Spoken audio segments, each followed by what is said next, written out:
Thank you, my friend. Good evening from Washington. I'm Chris Stirewalt, filling in for Blake Berman, and this is The Hill on News Nation, and here's what we're tracking at this hour. President Trump's deadline for Russian strongman Vladimir Putin to agree to a ceasefire with Ukraine is here.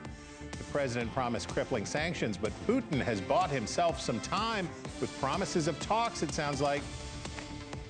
A lot of people are dying, and I think we're getting very close, and we're going to be announcing later on we're going to have a meeting with Russia. In Texas, the stalemate between the disappearing Democrats and the redistricting Republicans continues. No quorum again today for a vote on new congressional maps. Plus, the latest from Israel as Prime Minister Benjamin Netanyahu's government is preparing for the military occupation of Gaza City. And the revenge tour rolls on as the Trump Justice Department begins a criminal probe of New York Attorney General Letitia James, who led a civil action against Trump's businesses. But first, big news today at the White House on the Ukraine war. Kelly Meyer got to put a question to the president today on just that matter, and she joins us right now. What's the latest, Kelly Meyer?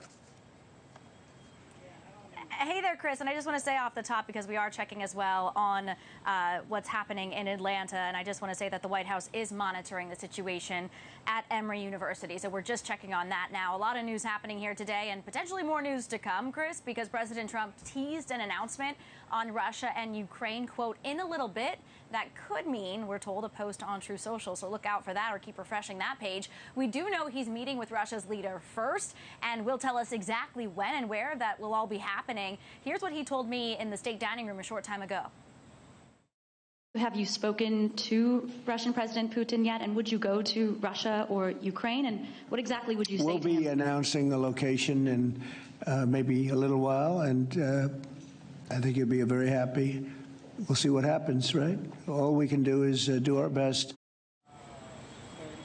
Now, he was asked if there could be something similar to the signing you see there of that peace deal today in the state dining room, and he said that he thinks there's a shot at that, meaning would there be Putin on one side and Zelensky on the other? He says he thinks there's a shot. President Trump said he would meet with Putin. He would have met him sooner, but they have to arrange security. And he also mentioned something about swapping territory, but he didn't expand on that. He also gave a hint that this may not be Putin's last chance to achieve peace, saying he doesn't like using that term, quote, last chance. Chris?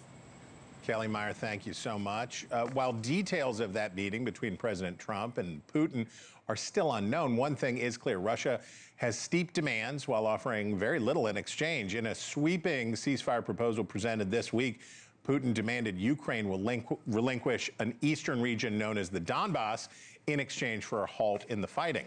Okay, with us now, Tennessee Republican Congressman Tim Burchett. Congressman, you have been a longtime opponent of additional military aid for Ukraine. You want to wrap this thing up. But for a while, it looked like the president was going the other way and taking a hard line with Russia. Do you interpret today's events, no new penalties for Russia and one-on-one negotiations between Trump and Putin, as a sign that your side in this debate is winning?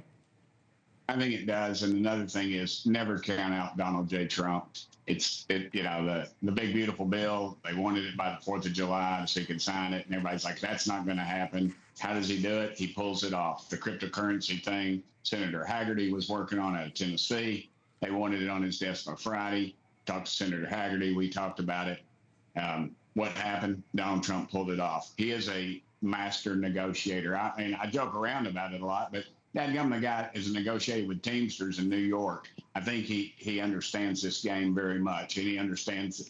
And I think another thing, too, you got to realize it's not we've got the military power. Everybody knows that. But what Trump is doing right now with this energy sector and other areas is unleashing America's excellence. And these people know that we can collapse them. If he gets when we start exporting energy like we did prior to it, he can control these world markets and he can shut those countries down, Russia included. And I think Putin knows that, and he knows he needs to get to the table.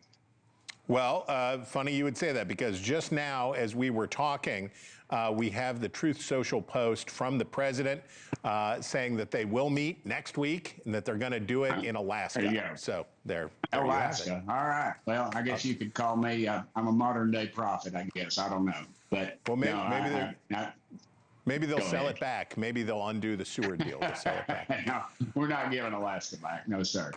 Okay, Congressman, I want to also ask you, about the news today that the Department of Justice has opened a criminal probe into New York Attorney General Letitia James, including the civil fraud case she brought and won against Donald Trump last year. I get that Republicans did not like the case against the former and future president, but is this what the Justice Department should be doing right now? Do you think that's the right priority? I think it is a priority. I think you got to look at what happened. You got the highest levels of government went after Donald J. Trump, and this woman ran on that. She ran that she was going to try to take him down, and then she went on and before any evidence or anything. So I believe the violation is a civil rights violation, and I believe that's probably pretty easily provable. I think she's out of her league. She's way out over her skis, so to speak. And I think she's getting ready to get in some real trouble because this militarization, I guess, of our judicial system against folks, we've seen enough of it. The liberals love it when they're coming after us, and when you got to be careful. If that thing were to turn, it could be all out, and we don't need that. We need justice in this country. We need wrongdoers brought in. And in my opinion, I'm not an attorney, but in my opinion, she did a lot of wrong there going after President Trump. I thought that was vicious, and I thought it was uncalled for, and I don't think it was legal. So where does it end, though, right? So if Democrats, you say Democrats did it to Republicans, now Republicans are going to do it to Democrats. Won't Democrats, when they're back in the White House, do it back to Republicans? And what is the line, an eye for an eye leads the whole world blind? Yeah, I've heard that many times, but if you break the rules, I think you need to be called on the carpet for it. And I clearly think she broke the rules, brother. Okay. Congressman, we appreciate you. And by the way, America, if you were from Jellicoe, Tennessee, you would know him already. But if you don't, there he is, Congressman Tim Burchett. We thank you. Okay, let's go back to Kelly Meyer at the White House, who's got the latest on this meeting with Putin. Kelly, what do we know now? Yeah, Chris, and we were saying just keep refreshing True Social, and there we go. He just put it out there on his True Social page, basically saying that the highly anticipated meeting between myself as President of the United States of America and President Vladimir Putin of Russia will take place on Friday, August 15th, so a week today, he says, in the great state of Alaska. He says further details to follow. Thank you for your attention to this matter. And it's interesting, Chris, because I know we were just talking about being in the room with him, asking him about this, and I'd asked directly if he has spoken to Putin, and he didn't answer that question, so we don't know if they've had a phone call, talked one-on-one, but we do know that his envoy, Steve Witkoff, was there in that room as well, in the state dining room today. He's the one that met face-to-face with Russian President Vladimir Putin and had the discussion to work on that peace deal. So the president even said, as we mentioned, Chris, he wanted this to be even sooner, but now it's going to be a week from now on our home turf in Alaska, where he will meet with him. I even asked the president if he would go to Russia or Ukraine, but now it's happening there. And he even told me that we would be happy with the location when we heard about it. So now we know it's in the U.S., it's in Alaska a week today, and then we'll find out exactly what Putin and Trump discuss. Obviously will be a historic and major moment in this fight to end the war in Ukraine. Kelly Meyer, we couldn't even leave for 5 minutes without having to come back and get the latest from the White House. Thanks for staying on top of it for us. Yeah. Okay, President Trump also announcing today that he is ousting his IRS commissioner, former Congressman Billy Long, just 2 months after Long was confirmed by the Senate. Treasury Secretary Scott Bessent will serve as acting commissioner until Trump finds and the Senate confirms a replacement, but potentially a much larger change for American home buyers and home sellers revealed today, too. The Wall Street Journal reporting that the administration is preparing to offer shares in mortgage giants Fannie Mae and Freddie Mac to investors. These are the government-backed entities that undergird much of America's housing market. The goal, reportedly, to raise as much as $30 billion by selling a 15% share in those firms. They've both been under government control since the 2008 financial crisis, when the housing bubble burst. Here now, who knows about this, that, and the other thing, Mick Mulvaney, former chief of staff in the first Trump administration.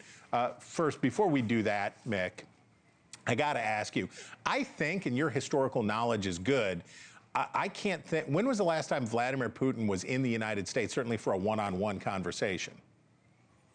That's probably pretty easy. It might have been last September. I can't remember the last time he came to the United Nations General Assembly, but I think we've met with him there a couple times. But that's different because that's like being in a bubble. The UN is different. This is like on U.S. soil. You ask me when he's in the country. You can't. I mean, you can't give me parameters like that. He was in the country. Look, listen. I'm excited about this. I am, and here's why. Because it's a different perspective on it, but. People just don't know how hard it is to move the president. I mean, we now have a high-level meeting with a world leader in Alaska on Friday. And I got news for you, that's not easy to do. So there's going to be a bunch of people, and I mean dozens, probably hundreds of people at the White House who won't be sleeping for the next 5 days. There are probably people on a plane right now to Alaska to start to do this work. It's very, very difficult to do. So I'm actually quite impressed they were able to pull it off on such short notice. Okay, but what about, so the Fannie Freddie deal, these mortgage giants that have been this pernicious problem, what do you make of the idea of dumping a bunch of the government's ownership in that into the private sector? Generally, I like it, and I think most conservatives would like it. We've been trying to do this since 2012 when I was in the House Financial Services Committee to try and get the government out of the business of owning Fannie and Freddie. Go back to some of the conversations we've had about the government owning the means of production. The government owns a big piece of the housing finance market right now. I'm not sure, Chris, how much the world is going to change, though, if the sale goes through. The real issue here is this implicit guarantee. Essentially, the government saying to everybody, go ahead and buy a mortgage-secured collateral secured document, and we will guarantee that it will be paid. That's explicit. The documents are technically implicit, but that sort of undergirds the 30-year mortgage. Unless that changes, I don't see you see a very big change in the housing market just because you move the ownership from the government into the private sector. They're making me go, but it wasn't a public-private hybrid with Fannie and Freddie before kind of how we got into the housing crisis, though, that there were, as you say, requirements for the government to back it, but also investment demands on the other side. Privatizing profits and socializing losses, that's pretty much how we got to the housing crisis in 2008. This is why I ask you these questions. This is why I ask you these questions, because you know things, even if you think the United Nations is in New York. Mick Mulvaney, we thank you very much. Happy Friday, and thank you for making time. Coming up, the redistricting fight goes national as the showdown between Democrats and Republicans take on serious implications for midterms and beyond. Plus, a live report from Ukraine as President Trump's deadline for Russia arrives. We'll get the latest and talk to a top expert on the region. So there's a live look at the White House. And boys from South Park suddenly politically relevant again? I guess blame Canada. Stay with us. The Hill is coming right back.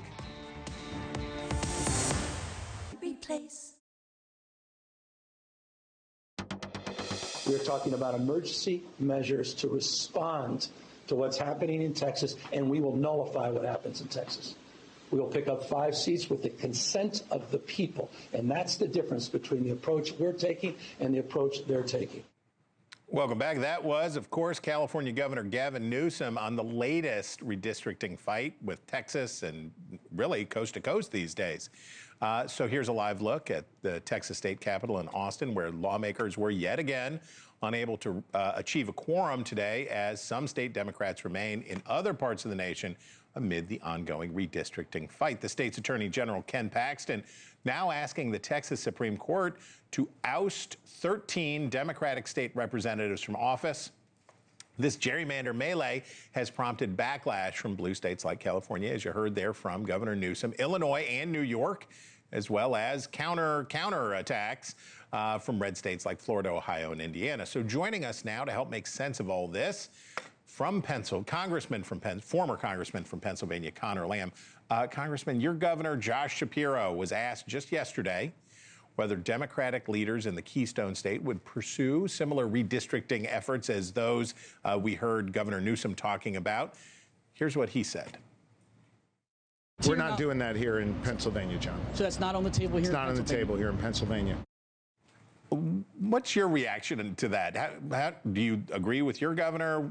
What's your read? Well, here in Pennsylvania, we had our congressional district lines drawn by our state Supreme Court the last 2 times, I think. And they're pretty fair, to be honest. We're close to being a 50-50 state. And since we've had those lines, we've had close to a 50-50 congressional delegation swinging a little bit one way or the other as the state goes. So I think the governor's right. We have fair lines here. Your viewers should also know he doesn't control the state legislature the way that Greg Abbott does his. There's a Republican majority in the Pennsylvania Senate here. So it's just really not at all a similar scenario here. And I think Governor Shapiro tends to focus on things that can actually help people in the here and now, which is a good thing. Okay, Texas Senator John Cornyn confirmed yesterday that the FBI has approved his request to locate those Texas Democrats. Could we see federal involvement in this matter? Do you see this as a widening gyre situation? Do you think the feds are getting involved? How's this going to end up? I mean, it's just awful that they're trying to drag the FBI into this. You know, the FBI has real problems to deal with. I used to be a federal prosecutor. I don't know if your viewers know that, but I worked very closely with the FBI. They are responsible for a very broad range of crimes, you know, around the clock, counter-espionage, international stuff. These Texas Democrats have not committed any crimes, certainly not any federal crimes. And so it's ridiculous, frankly, for Trump and Kash Patel to inject politics into this by bringing the FBI in. And it's just one of those things that, you know, law enforcement shouldn't be about politics. So I wish they would, Cornyn and the rest of them would step out. But we could, and I don't want to catastrophize the future here, but we could be looking at a standoff between Democratic governors and federal agents, right? We could have a situation where people are providing safe harbor in Illinois or California or Massachusetts, and if this continues to escalate. Is it possible to bring down the temperature if the administration keeps upping the ante and, to be fair, that the Democratic base keeps demanding its party counterpunch and counterpunch and counterpunch? It will be difficult because obviously Donald Trump started this and he's not known for ever bringing down the temperature. So I don't know how you're going to bring down the temperature if he's the one that started with the explicit demand in Texas that they pick up 5 seats. He's sending J.D. Vance to these other states, again, to demand that they pick up seats for the Republicans. And he's sicking the FBI on people. So who's the one that's going to bring down the temperature if it's not him? I'm not aware of any Democratic governors that have said anything about resisting the FBI. I think, you know, that sort of quote unquote resistance would happen in court where judges would you know, sanction them for going after people that haven't committed any crimes. And frankly, I think the FBI leadership is going to be wise and mature enough to realize they don't want to be in that situation. Yeah, talk a little bit about that before I let you go. Every day there's new news out of the Department of Justice. You as you said, used to be part of that department. There's new political pressure. There's new every single day. How does this affect morale? We hear conflicting reports, but how does this affect morale, everything that's going on with so much politicization inside the agency?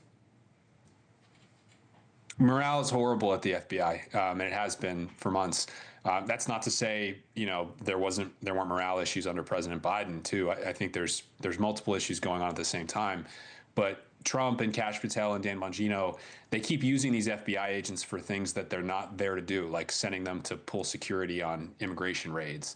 Again, not for people who've committed serious violent crimes, like which is what the FBI is there to do. And so if they're going to start sending agents after state legislators who haven't done anything wrong, that makes it that much worse. You know, it takes a lot of time and effort and sacrifice to get into the FBI in the first place. Like you have to get a graduate degree and you have to go to this grueling 6-month training program at Quantico. They do all that because they want to go after the worst of the worst and really protect people in this country. And they're not allowing them to do their job by assigning them to all these political tasks. Okay. America, if you ever rocked out to Donnie Iris on WDVE while you waited in traffic on Green Tree Hill, you would know him already. But if you haven't, there he is, Connor Lamb. We thank you, sir.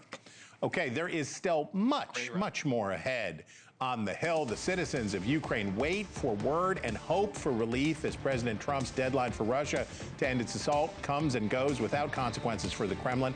We'll take you live to Kyiv for the latest. And how did Kenny, Kyle, Stan, and Cartman become the talk of Washington? That's coming up when the Hill returns.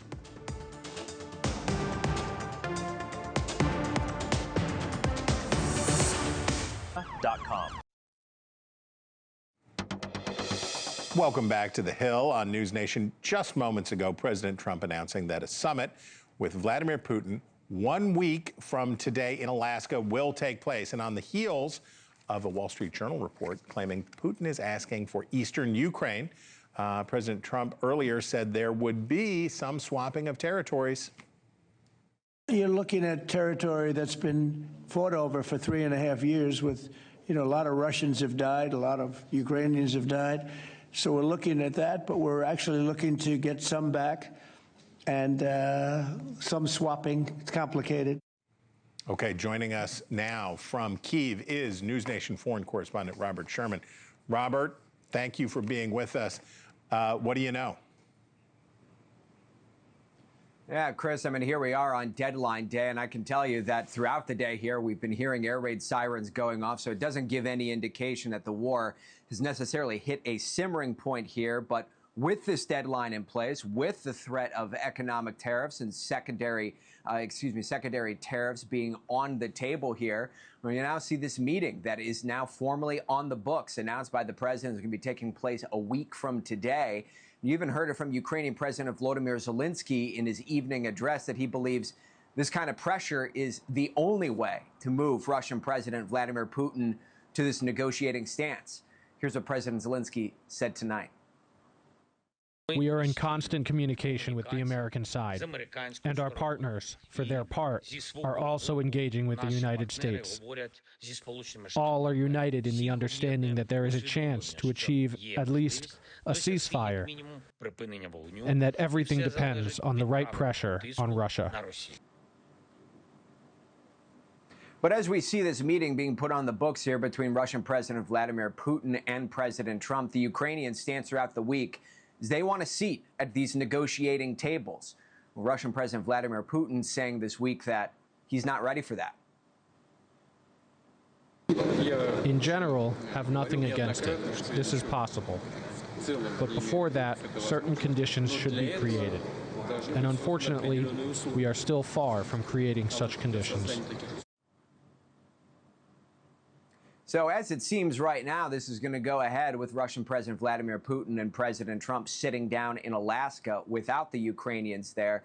And this is where the Ukrainian side gets nervous here, Chris, because you talk about these territorial swaps here. What Russia has asked for publicly includes land that they haven't even annexed or occupied up to this point here. That's why the Ukrainians have said that they want a seat at this negotiating table for fear that they're going to walk away in a situation disadvantageous to them. And I can tell you that here on the ground in Ukraine, there's a pretty overwhelming rejection to any moving of the lines deeper into Ukraine. That's what they want to make sure does not happen here. Chris? Robert, thank you. Thank you. Okay, William Taylor served as the United States ambassador to Ukraine under Presidents George W. Bush and Barack Obama. He joins us here in studio now. As this news is all breaking. First, put in perspective this kind of one-on-one bilateral talk between an American leader and a Russian leader on American soil. Put it in perspective for us. It's on American soil, you're exactly right. And I think that adds to the advantage, frankly, that President Trump has. President Trump goes into these discussions next week, next Friday, with real leverage to put pressure on Putin to come up with a better deal than Putin is suggesting. So we are not alone in this. This is a bilateral meeting, but there are many laterals on this, right? Because our European allies, the NATO nations, have a lot to say about this. We are seeing this India, which continues to buy petroleum from Russia, China. There are many voices here. The president can do a lot, but he can mostly do it to Ukraine, right? Because he can mostly, the easiest place for the president to apply pressure is on Ukraine.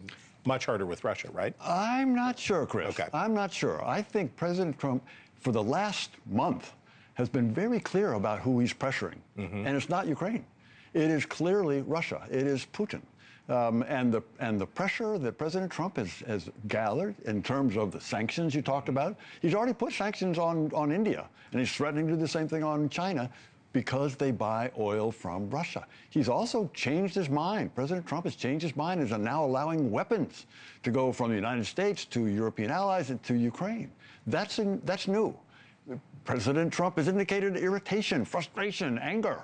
He says he's pissed off with Putin. And so I think President Trump goes in there with the ability, with the leverage, and maybe with the motivation to get a deal that is good for Ukraine, good for the United States, good for Europe. Okay, the time is on Russia's side, right? So, how do you strike the balance when you have been part of these kinds of conversations in the past?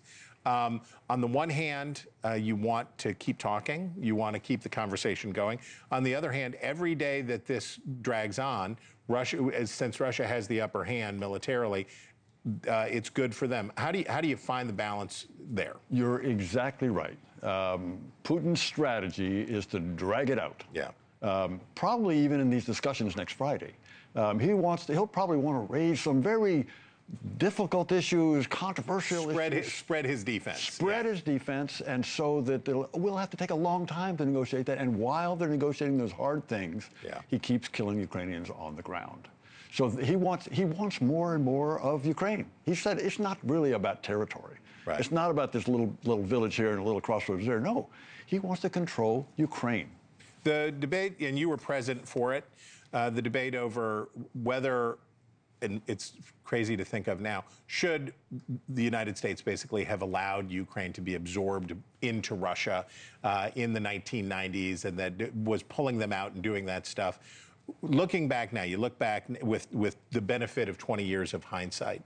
Russia with Ukraine, Russia without Ukraine. Did we make the right choice at the time? So Zbigniew Brzezinski answered that question. You know what I was leading up to. Yes, I knew where you were going there. Russia with Ukraine is an empire, he said. Right. Russia without Ukraine is not, has a chance. Yeah. Russia even has a chance to become a democracy, to become a responsible nation. But with Ukraine, dominating Ukraine, it's going to be an empire. Well, we are very glad that you're here. We hope that you'll be with us throughout the coming week as we cover this big, historic, and probably chilly moment up in Alaska. Ambassador, we thank you so much. Thanks, Chris. Okay, coming up, an audacious move from Prime Minister Benjamin Netanyahu as Israel looks to bring its war with Hamas to a close. We'll discuss it with the full panel coming up next.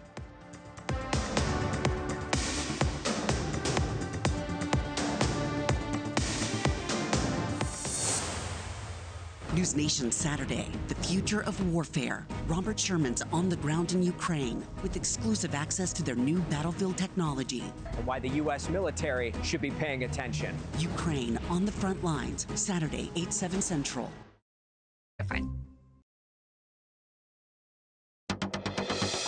Welcome back. After 2 years of the issue of Israel sharply dividing Democrats, it is Republicans now feeling the strain as the Jewish state's war on Hamas drags on and international outrage over the worsening plight of civilians in Gaza intensifies. Israeli Prime Minister Benjamin Netanyahu confirming plans that the Israeli military seeks to occupy Gaza City, a move he says will be temporary.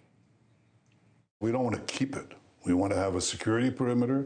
We don't want to govern it. We don't want to be there as a governing body. We want to hand it over to Arab forces that will govern it properly without threatening us and giving Gazans a good life.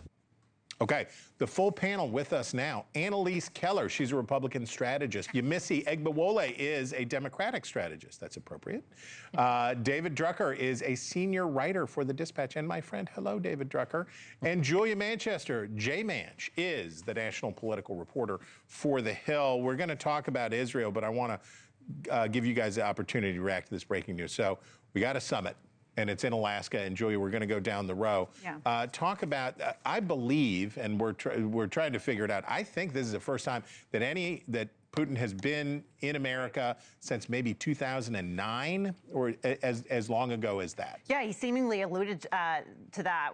Trump did with Kelly Meyer earlier today, saying you're all going to be very happy. It's something that President Trump is going to likely tout, brag about a little bit. But look, when you look at this conflict, the conflict in Gaza, as well as what took place at the White House earlier today, that accord signed between Azerbaijan and Armenia, you are seeing President Trump presenting himself as a deal maker, and that's something he's he's done for quite some time. So we'll see how the summit with Putin goes and what's the end result. But for now, this is a short-term win for him. One of the big long-term losses for the president in his first term was his Helsinki summit with Putin. It went, I think the word is bad. It was bad. It was quite bad. So is this a different Trump? Is this a different Putin? Is this a different circumstance? You really want me to answer that question? Yes. We don't know, but let's look at a couple of things. Okay. Normally, summits like this, the leader of Russia, the leader of the United States, are worked out for months in advance. Yeah. And the deal that's negotiated has already been agreed to. And so the meeting is just about negotiating to where they already know they're going to get, which is not a negotiation at all. This is happening on the fly. We don't actually have any deal. And so we don't know if the president's going to go in there and say, you're going to lay off Ukraine, or I am going to strong arm you with tariffs. I'm going to make your financial life miserable.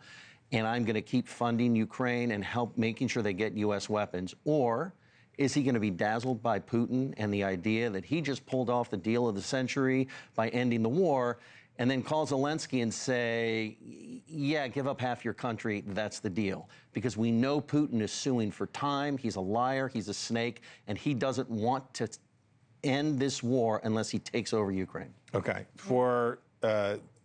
When this is such a big moment, this will be such a big moment. It will dominate so much coverage. This will be a whole thing. As Democrats think about how to talk about this, how to engage with this and do this, what are they going to say? Well, Democrats are going to say what they have always said concerning Putin. He is an aggressor, and he could have stopped this war at any point, and he has chosen not to. What they have been frustrated with the president is alluding to what you were saying before, the president seems to underestimate who Putin is. We know that when the president went to the Middle East and he was in Qatar, he thought that a meeting was going to happen with Putin. He thought that something was going to come about with him and Zelensky. It didn't happen. And so we've seen promises made. We've not seen promises kept. And so we're going to keep a close eye on this. See what she did there? She took his little thing and she turned it around on him. I saw that. So, Annalise, we heard Tim Burchett earlier in the show enthused about the fact that the president was backing away from Ukraine, because for a while he bombed Iran, and it was like, is John Bolton back in the White House? What is going on here? Talk about Republican coalitional politics as it relates to something like this. Yeah, it's been difficult. You've seen Republicans try to sort of stay with President Trump while being frustrated that there's additional aid going to Ukraine that they have not supported. So there's been a bit of a fracture there in the Republican Party, but I think President Trump has, the last couple of months, really increased and ratcheted up pressure on Putin. I think he's started to really appreciate that Putin is not doing what he says he's going to do. He's reaching a breaking point, and I think he does have leverage going into this conversation next week. We saw what he did with India. We saw those 50% tariffs on the energy that India has been purchasing from Russia, and I think he's going to make the same threats with respect to China and try to use that leverage to wind down the conflict to the best of his ability. Joey, Benjamin Netanyahu pretty clearly trying to bring matters to a close, right? This is like it has to end somehow, and so it's going to end, it sounds like he believes, with an escalation in military occupation of Gaza City. This is because of the pressure from the international community. How do we account for this story? Well, I think it's pressure from the international community, but also pressure here in the United States, or how American lawmakers are reacting. I think the images coming out of Gaza of starving families, starving individuals, children, are moving members on both sides of the aisle. You have the president, who has talked about how we need to stop the starvation. You have Republican members like Marjorie Taylor Greene, for example, calling what's happened in Gaza a genocide. So the political sands for Netanyahu are changing when it comes to Israel's top ally. I think he's taking note of that, but I think there's going to be further debate, obviously, as to what a occupation or what military control of Gaza and what that looks like going forward looks like. I think we even have a soundbite from the president talking about that element one. If we could hear that, Trump talking about Gaza. I know that we are there now trying to get people fed. As you know, $60 million was given by the United States fairly recently to supply food. That's what I'm focused on. As far as the rest of it, I really can't say. That's going to be pretty much up to Israel. Marjorie Taylor Greene took a break from complaining about the administration's handling of the Epstein case to complain about the humanitarian crisis in Gaza. Is this a real divide for Republicans? Is this an issue close to their hearts? How does this really play out? I think this is a minor divide, but one that I think Israel and the Netanyahu government should be paying closer attention to. The assumption is that the Republicans, especially with Donald Trump in the White House, will have our back. If you talk to younger populist conservatives, they tend to have the same skepticism of Israel that we've seen from younger progressives. And there's a vein of anti-Semitism on the alt-right American weird space too. There's also not enough holding Hamas accountable because there wouldn't have to be a consideration of an occupation of Gaza if Hamas would disband, declare an end to terrorism, recognize Israel's right to exist, and hand over the hostages, but they won't do it. And so Israel is in this place where they're trying to prevent another October 7th. But I do think, as a matter of American politics, they need to be more cognizant of the political divides and how people born only at a time when Israel is a strong country and not the underdog. People that don't remember. View Israel and see the pictures. Okay, let's talk about something else. Can we not talk about foreign policy for a minute? Can we talk about South Park? All right, first, let's hear what the boys from Colorado had to say. Welcome to the team, recruits. I'm Christy Nome, head of Homeland Security. Oh, she seems nice. Okay, very pretty. A few years ago, I had to put my puppy down by shooting it in the face. We cut before the part about shooting the actual dog was depicted in the cartoon. This, of course, came a week after the show depicted the sitting president of the United States' cartoon little veto pen. And amazingly, the administration continues to, I believe, as the kids would say, clap back. The back clapping continues to clap. Here's what Christy Nome, she was on Glenn Beck's radio show. She said, it's so lazy to just constantly make fun of women for how they look. Only the liberals and the extremists do that. If they wanted to criticize my job, go ahead and do that. But clearly they can't, like, pick something petty like that. I'm very certain that they were also criticizing the way that she was doing her job. The cultural, the back and forth fight about the cultural relevancy of this here. South Park comes from sort of a libertarian-y kind of, I think they're right-coded, maybe even slightly. Do we make anything more of this, or is this just Terrence and Phillip all over again? I think that Trey Parker and Matt Stone have made very clear their feelings about the Trump administration, and they got a big fat check, and they're allowed to do whatever they want at this point. I think I kind of like how some of the people in the administration have responded to this. J.D. Vance, kind of made a joke about it and said, I guess it's my turn, too. The fact of the matter is, South Park makes a lot of money, and you can't play this the same way that you would the Colbert Show. It's staying. So you can either go along with the joke or you can fight it. And I don't know about them, but if they know the creators of South Park, the more you fight something, the harder they go in on the joke. So best to just let it lie. Annalise, who do they make all that money for? I believe it is Paramount. And the first episode that they did on this was almost in protest of the merger deal that had gone through, in which the government allowed the merger with Paramount to go through, and they were standing up for themselves. Is this a play for relevancy? Is this sincere? Is this just them being adolescent? What is it? Yeah, I mean, I was going to make the same comparison. It's funny. It's certainly, in my view, different than the Stephen Colbert Show. I think I think it's funny, you know, and I do think it's making them relevant. I mean, I think that they got double the views on this episode than they had in the previous episodes. Well, here, let's listen real quick to Trey Parker's apology. Did you anticipate the reaction today? Have you been following it? What do you make of it? We're terribly sorry. I don't know that I believe him. I don't. But Annalise, I think you're right. They're going to laugh all the way to the bank on this one. Oof. Okay, panel. We thank you guys so much for being with us today. Happy Friday. What's wrong with the little pork barrel politics? We've got some swine divine coming up next, and Elizabeth Vargas Reports is after that. She's looking into the president's efforts to fight the cartels and reduce the international drug trade. Can President Trump finally beat the cartels? That's next at 7 p.m. Eastern. But we'll be right back. 9 today. Welcome back. Now's the time where we get you caught up on some of the stories that are currently trending on thehill.com, starting with Trump administration eyes $1 billion settlement from UCLA. That comes after pausing more than $500 million in research funds for the university. So another one bites the dust. Also trending, DOJ opens probe into New York AG Letitia James' office. We told you all about that earlier this hour. This is going to be a big one, I promise. And finally, Hegseth eyes lifting shark attack training practice ban for Army recruits. Others might just call it hazing. The defense secretary considering bringing back a tradition of drill sergeants swarming and screaming at recruits. If you want to check out these stories and so much more good stuff, just scan the QR code on your screen right there, or you can always just visit thehill.com. Okay? Okay. Ladies and gentlemen, you're welcome, because News Nation, am giving you a look at the action from the world-famous Iowa State Fair earlier today. And the highlight of the 10-day event, of course, the people go hog wild for the big boar and swine competitions. Look, these are excellent looking animals. These are just, frankly, I don't care what you people say. These are good looking swines. And I cannot wait, of course, to be back in Iowa when we get to the 2028 presidential cycle.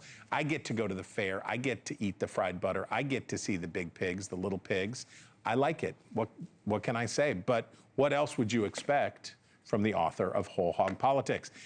And before we go, be sure to catch The Hill Sunday. This weekend, I'll be talking to Democratic Congressman from California, Dave Min, and the Republican Congressman from Wisconsin, Derek Van Orden. Be sure to catch The Hill Sunday at 10 a.m. Eastern, 9 a.m. Central on News Nation. Thank you so much for watching The Hill on News Nation. We're back on Monday, 6 Eastern. Elizabeth Vargas Reports starts right now.